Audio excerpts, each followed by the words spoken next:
За та бүхэн өнөөдөр минь төргий. Өнөөдөр бид нарны панел ашиглаж буюу сэргээгдэгч юм ч одоо өөрсдийнхээ гэр, лагер, одоо хөдөө орнуудад ашиглах ирээдүйн зааварчлага сургалт явуулна. Шаардлагатай зүйлүүд гэх юм бол маш хэлбэр. Одоо энэ нарны панел хамгийн чухал нь биднэрт одоо энэ Sopogo компани сургалтанд ашиглах зорилготойгоор өгсөн талхтай хэлээ. Энэ нарны панел маань 100 Вт хүчин чадалтай. 100 Вт хүчин чадал бусад тоног төхөөрөмжтэй харьцуулах юм бол маш бага сонсогдож боловч энийг одоо хоримтлуулаад батарей аккумулятораар дамжуулахаар та бүхний хүсэж байгаа зүйлийг бол тэжээлээр хангаж одоо ашиглах боломжтой. За нарны панел авсан дараа та бүхэн бол одоо энэ цэник хянах буюу одоо энэ нарны панелээс гарч чад тэжээлийн тогтворжуулах, хязгаарлах төхөөрөмж авах шаардлагатай. За энэ төхөөрөмжийг хүмүүс ашигладаг нь бас сөрөг үр дагавар ашигладаг. За тэрнээс хойш гэх юм бол аккумулятор. За батарей маань аккумуляторд маань бол том овор жижиг машины хатад ашигладаг. Эдгээр бол хоорондоо зөрүүтэй. Зарим аккумуляторд бол огцом их хэмжээний хүч гаргах зорилготой. Зарим нь гэх юм бол удаан хугацаагаар тогтмол цаг цэнийг гаргах зорилготой байдаг. Тийм болохоор одоо энэ аккумуляторд хоорондоо зөрдөг. 50 онд.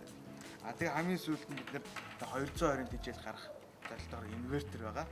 За энэ нэг бол би сонгосон инвертер бол 300 Вт инвертер, жижиг инвертер сонгосон байгаа. Учир нь би том хүнд төхөөрөмж нөгөөд ашиглах зорилго юм аа. За та бүхэн одоо ингэж ухсар зааж байна. Нарны панелууд маань өөрсөнд одоо ингэж бороо ус орохгүй зориулт хамгаалалттай ийм юутай кабелтэй орж ирдэг байгаа. За энэний хошууг нь бол та бүхэн өсөн дэлгүүрээсээ нарны панел зардаг зүйлээс авч боломжтой. Та бүхэн одоо нарны панел авсан дараагаар энийг одоо тэжээлийн одоо хянахлага өгөх гэсэн. За энэний өгөхөөс өмнө дөрүүлээд та энэ нэг хэдийхэн төлөө нарны панел аккумулятортойгоо холж байх зүйтэй.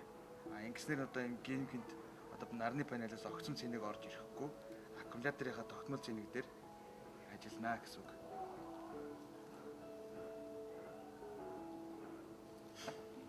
Аккумулятор доолсноос хойш энд нь бол наривчлаа зааварчсан байгаа. Хаана одоо аккумулятор батарейгаа холбох юм, хаана нарны панель холбох юм.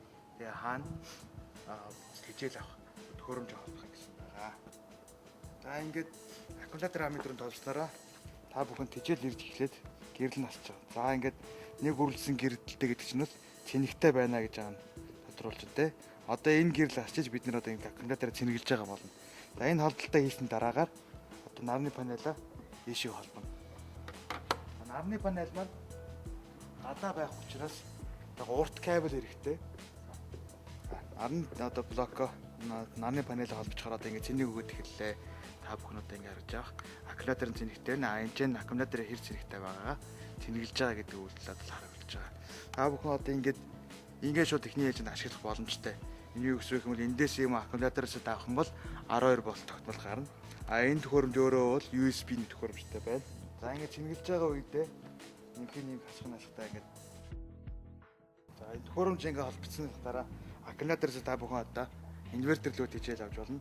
Аккумулятор тогтмол 12 гардаг болохоор тийм өндөр хэмжээний англи шаардлага байхгүй. За ингээд асааснараа та бүхэн харж байгаа. Тэг гэрэл ингээд асчин. Одоо энэ юу гэсэн юм бол тань тогтмол 220 гарч иж байгаа гэсэн. За бүх төхөөрөмжөдөө холбочлоо. Одоо 220-ын тэжээл гаргаж үзье. За батарей маань ажиллаж цэнгээ өгж гин. Панель маань ажиллаад бас цэнгээ өгч байна. За энэ хоёрын хоёулыг нь панель инвертертэйгээ холбогдсон байгаа. Инвертер маань 220-ын тэжээл гаргаж өгч компьютер маань цэнэглэх болно.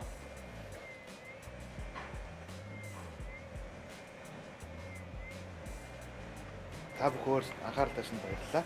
Өөрөөсөө лагер туслан эсвэл хээр хөдөө эсвэл зөвхөн гэртээ одоо гэрчим хүч тоогоо хэмнээд нарны панель тавьж байгаа тохиолдол тус болсон гэдэгт найдаж байна. Баярлалаа.